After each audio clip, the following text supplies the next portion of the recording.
महिला के यौन शोषण के आरोपी मुकेश बोरा को शर्तों के साथ मिली जमानत। महिला ने नौकरी लगाने के नाम पर दुष्कर्म का लगाया था आरोप। राज्य में सियासी हालातों ने रोकी विकास की रफ्तार। मंत्रिमंडल विस्तार पर टिकी निगाहें।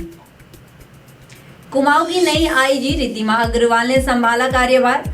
नशा तस्करों और अपराधियों को दी सख्त चेतावनी। पिंजरे में कैद गुलजार को जिंदा आग के हवाले था किया। प्रधान सहित 5 ग्रामीणों को 1-1 साल का कारावास। आवारा पशुओं को लेकर तहसील में धम पड़ी महिलाएं, घंटों तक किया प्रदर्शन। नमस्कार, आप देख रहे हैं उत्तराखंड टाइम और मैं हूं आपके साथ अनुरागनी चौहान। खबरें अब विस्तार से। पॉक्सो एक्ट एवं दुष्कर्म के गंभीर आरोप का सामना कर रहे लालकुआं दुग्ध संघ अध्यक्ष मुकेश सिंह बोरा को आखिरकार राहत मिल गई है। न्यायालय ने कुछ शर्तों के साथ उन्हें जमानत दे दी है। मुकेश बोरा करीब 1.5 साल से न्यायिक हिरासत में जेल में बंद है। उनके खिलाफ लालकुआं थाना में पॉक्सो और दुष्कर्म मामले में मुकदमा दर्ज है। बता दें, नैनीताल जिले के लालकुआं थाना में दर्ज प्राथमिकी के अनुसार पीड़िता जो एक विधवा महिला है, 2021 में नौकरी की तलाश में थी। इस दौरान उसने नैनीताल दुग्ध संघ लालकुआं में नौकरी पाने के लिए मुकेश सिंह बोरा से संपर्क किया, जो संघ के अध्यक्ष हैं। आरोप के अनुसार मुकेश बोरा ने उसे स्थायी नौकरी देने के बहाने 10 नवंबर 2021 को काठगोदाम के एक होटल में बुलाया और वहां दुष्कर्म किया। आरोप यह भी है कि आरोपी ने इस घटना के आपत्तिजनक फोटो और वीडियो बना लिए और उसे धमकी दी कि यदि उसने इस घटना की जानकारी किसी को दी तो वह इसे वायरल कर देगा और उसकी अस्थायी नौकरी भी छीन लेगा। पीड़िता के अनुसार आरोपी ने 26 दिसंबर 2021 को फिर से उसे होटल में बुलाकर दुष्कर्म किया। इसके अलावा आरोपी ने पीड़िता पर अपने दोस्त के साथ शारीरिक संबंध बनाने का दबाव डाला, लेकिन उसके मना करने पर अभियुक्त के ड्राइवर ने उसे जान से मारने की धमकी दी। इसके अलावा महिला ने मुकेश बोरा पर यह भी आरोप लगाया है कि उसने पीड़िता की नाबालिग बेटी का भी यौन उत्पीड़न किया। इस संबंध में अभियुक्त के खिलाफ पॉक्सो एक्ट के तहत मुकदमा जोड़ा गया। आरोपी मुकेश बोरा के वरिष्ठ अधिवक्ता ने दलील दी कि एफआईआर में अत्यधिक देरी हुई क्योंकि कथित घटना 2021 में हुई, लेकिन मामला सितंबर 2024 में दर्ज हुआ। उन्होंने यह भी तर्क दिया कि पीड़िता द्वारा अपने बयान में बार बार बदलाव किया गया, जिससे मामले की सत्यता पर संदेह उत्पन्न होता है। वहीं राज्य के उप महाधिवक्ता ने इसका विरोध करते हुए कहा कि मामले में पर्याप्त साक्ष्य उपलब्ध हैं और अभियुक्त द्वारा जांच में सहयोग नहीं किया गया। सभी पक्षों की दलील सुनने के बाद हाईकोर्ट ने अभियुक्त मुकेश सिंह बोरा को जमानत देने का निर्णय लिया। हालांकि न्यायालय ने कुछ कठोर शर्तें भी लागू की हैं। प्रेमचंद्र अग्रवाल के मंत्री पद से इस्तीफा और धामी मंत्रिमंडल विस्तार की अटकलों के बीच उत्तराखंड में विकास की रफ्तार धीमी पड़ गई है।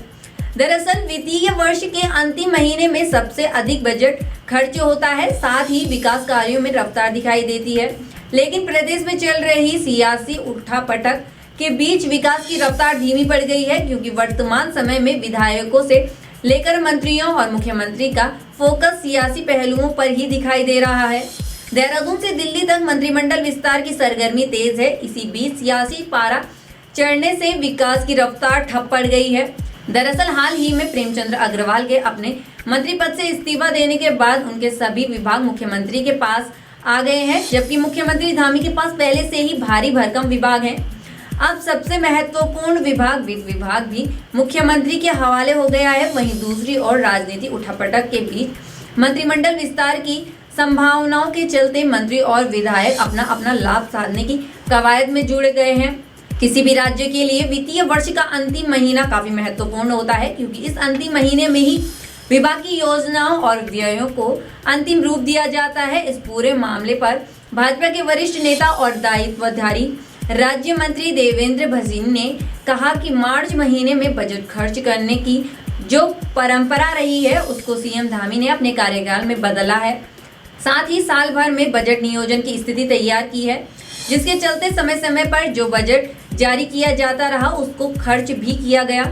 विकास कार्य अलग चलते रहे हैं और राजनीतिक गतिविधियां अलग चलती रही हैं, लेकिन प्रदेश में अभी कोई राजनीतिक संकट नहीं है। हालांकि एक मामले में मंत्री प्रेमचंद्र अग्रवाल ने अपने मंत्री पद से इस्तीफा दिया है, जिसे स्वीकार कर लिया गया है। ऐसे में मंत्रिमंडल विस्तार की जो चर्चाएं हैं वो मुख्यमंत्री का अपना विशेषाधिकार है। ऐसे में शीर्ष नेतृत्व से चर्चा करने के बाद भी विस्तार की घोषणा होगी।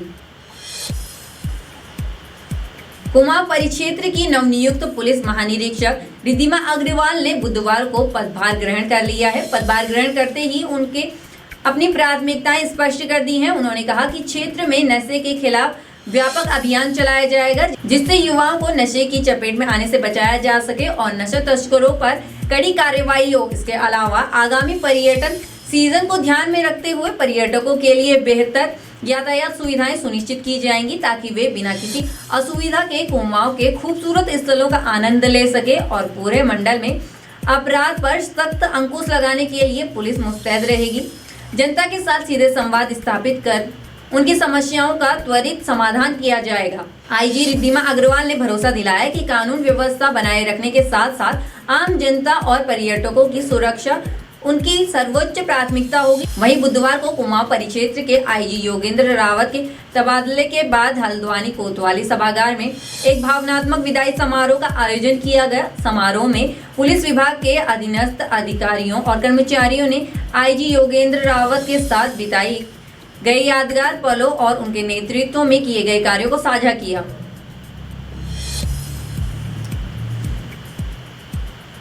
मुख्यमंत्री न्यायिक मजिस्ट्रेट पौड़ी की अदालत ने पिंजरे में कैद गुलदार को जिंदा आग के हवाले करने वाले तत्कालीन ग्राम प्रधान सहित 5 ग्रामीणों को 1-1 साल का कारावास की सजा सुनाई है।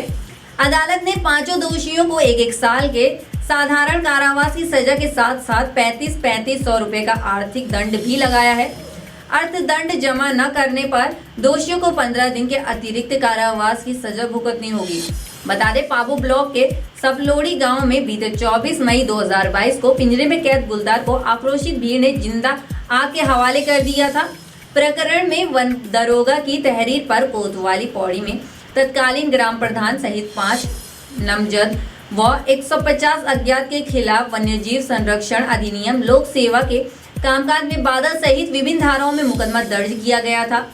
विकासखंड पाबो के भट्टी गांव, सरड़ा, कुलमोरी और सपलोड़ी सहित क्षेत्र के कई गांवों में वर्ष 2022 में गुलदार की लगातार आमद से दहशत बनी हुई थी। सपलोड़ी गांव निवासी सुषमा देवी अपनी सहेली के साथ बीते 15 मई 2022 की शाम को हरियाली सैंड के जंगल में कावा लेने गई थी। घर लौटते समय 6:30 बजे गुलदार ने सुषमा पर हमला कर दिया, जिसमें सुषमा की मौत हो गई थी। घटना के बाद से क्षेत्र के ग्रामीणों में भारी आक्रोश था। ग्रामीणों की मांग पर वन विभाग ने 16 मई 2022 को सपलोड़ी गांव में 2 पिंजरे लगाए थे, जिसमें से एक पिंजरे में 24 मई 2022 की सुबह को एक गुलदार कैद हो गया था।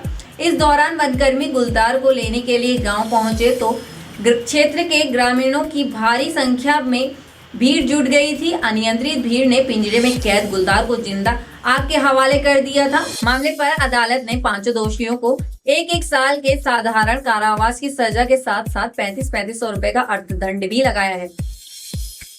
ऊखीमठ नगर क्षेत्र समेत आसपास के गांवों में आवारा पशुओं का आतंक निरंतर बढ़ता जा रहा है। आए दिन आवारा पशुओं के कारण ग्रामीणों की फसल को नुकसान पहुंचता रहा है। इससे परेशान होकर किमाड़ा गांव की महिलाओं ने आवारा पशुओं के झुंड को अपने साथ ले जाकर तहसील परिसर में प्रदर्शन किया। तहसील परिसर में आवारा पशुओं के झुंड को देखकर हर कोई हैरान रह गया। महिलाओं ने कई घंटों तक तहसील में आक्रोश जताया और जल्द से जल्द इससे निजात दिलाने की मांग की। बता दें, बाद में तहसील प्रशासन और नगर पंचायत अध्यक्ष कुब्जा धम्मरवाड़ के जल्द समस्या का निराकरण किए जाने का आश्वासन के बाद महिलाओं का आक्रोश शांत हुआ। बता दें, बुधवार 19 मार्च को केदार घाटी के किमाड़ा गांव की महिलाएं आवारा पशुओं के झुंड के साथ तहसील ऊखीमठ पहुंची। यहां महिलाओं ने आवारा पशुओं के साथ जमकर हंगामा किया और अपने गुस्से का इजहार किया। महिलाओं ने कहा कि नगर क्षेत्र ऊखीमठ समेत आसपास के गांव में आवारा पशुओं का आतंक लगातार बढ़ता जा रहा है। इस कारण ग्रामीण महिलाएं खास परेशान हैं। काश्तकार जी तोड़ मेहनत कर खेत में फसलें और सब्जियां उगाने के लिए मेहनत कर रहे हैं, लेकिन आवारा पशु काश्तकारों की फसलों और सब्जियों को भारी नुकसान पहुंचा रहे हैं, जिस कारण उनकी मेहनत बेकार जा रही है। मामले पर नगर पंचायत अध्यक्ष कुब्जा धमरवाड़ ने बताया कि नगर क्षेत्र अंतर्गत सहित आसपास के गांवों में आवारा घूम रहे पशुओं को हरिओम आश्रम गौधाम तिमली विकासखंड पहुंचाया जाएगा। बाकी की तमाम खबरों के लिए बने रहे उत्तराखंड टाइम पर। धन्यवाद।